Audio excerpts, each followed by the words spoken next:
Well, it looks like I'm going to need some new equipment because that's 3 times. That's never happened to me before. So I guess the enemy doesn't want me to get this message out, YouTubers. But you know what? We're going to put it out anyway. So we're talking about multi-pronged attacks from the enemy, and they just seem to be in a full onset right now, an onslaught to Christians. Lord help us.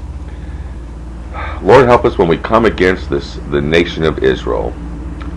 But there's a little bit of, and you know, I know there's a lot of doom and gloom here, and I hope that, well, I don't want to say I hope there's no fear, because if there's fear, if you have fear over what you're hearing, then there's something wrong in your life, and you need to get your life right. But if not, you know, when I was a child, 7, 8, 9 years old, I'd hear the Sunday school stories of Moses and Joseph and the multicolored coat, and Daniel in the lion's den, and the fiery furnace. And every time I'd hear a story, every week I'd go home and I'd go, man, I wish I lived back in that time. What a cool time to live in. And every week I'd hear another fabulous story, Gideon or Samson, or, you know, and it was just, boy, I'd sure like to have lived back then. But now as an adult, and knowing what I know now, look where we live. This is the time. All the prophets looked ahead for this time. In heaven, when we look back on this, we're going to see that we lived in one of the most exciting times on earth, because we are watching it happen before our eyes. And if you thought that Israel becoming a nation was a sign, let me show you another sign.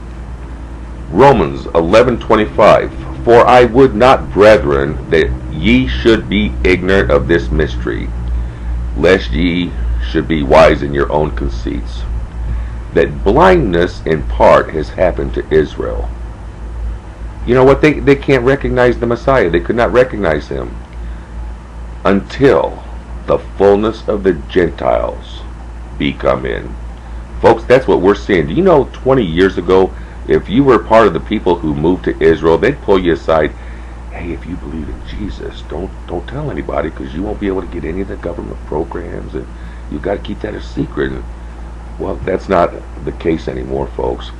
There are almost 400 Messianic Jewish churches in Israel right now, openly worshiping Yeshua HaMashiach, Jesus the Messiah, the Son of God. That's a fulfillment of a Romans 11:25. Look around. Rabbi, we call him the Rabbi Jonathan Kahn.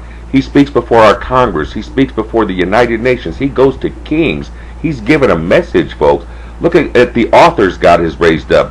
Look at Mark Biltz with this, you know, that's where we're getting our real information right now, the 4 blood red moons. These are Jewish believers in the Messiah. Look at the authors. Joe Rosenberg wrote a prophetic novel. Neil Russell, another prophetic novel. And folks, go out and get that copy of Newton's Riddle at newtonsriddle.com. It's happening before your very eyes right now. His stuff has went viral in the last couple weeks. I mean, I heard a radio broadcast with him on it the other day, and the Lord's lifted him up here, folks. So go to his website, see what's going on. So this is the good news, folks. We're seeing it happen before our very eyes. We're seeing it before our very eyes.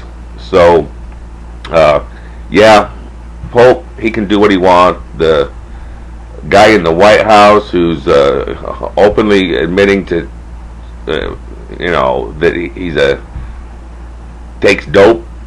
We got dope head and Pope head. So there's no hope there. Your hope's in Jesus Christ, folks. So if you're saved, draw close to him. Matthew 25, do not be part of the foolish virgins. Be part of the wise virgins. Get those lamps filled up. And you do that, you know, could we turn it around? Maybe. He says, if my people, now, did he say if the president or if Congress or maybe if the Senate? No. He said, if my people who are called by my name. Are you called by his name? You are if you're his people. Humble themselves. You know how many Christians I see who don't humble themselves? And these are Christians. Well, I'm not going to be a floor mat. Really? Because I think you're supposed to be. Now, believe me, if you have personally told me that line, don't think I'm directing this video at you, because I can't count on both hands how many people have said that to me before. I'm going to be a hazmat, not a floor mat. Well, if you don't change your mind, you might need a hazmat suit, folks, when the radiation comes. Anyway, if you'll humble yourself and pray. You know how many Christians don't pray anymore? It used to be that you didn't do anything else. Sometimes you'd have breakfast, but then you would spend time in the Word, and you would pray, and then you would start your day. And there's a lot of Christians that don't do that. And seek my face. They're not seeking his face either. Then he would heal our land.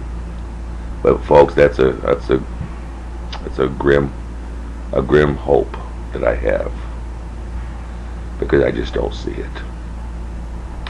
But I have to answer to the Most High, and I've said what I have to say, folks, and I'm warning you right now.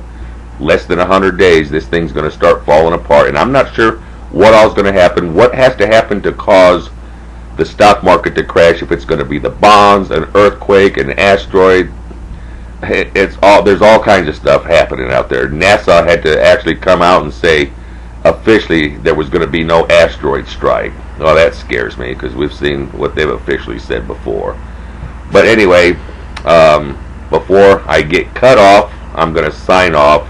God bless you. Seek him with all your heart. And if you don't know him,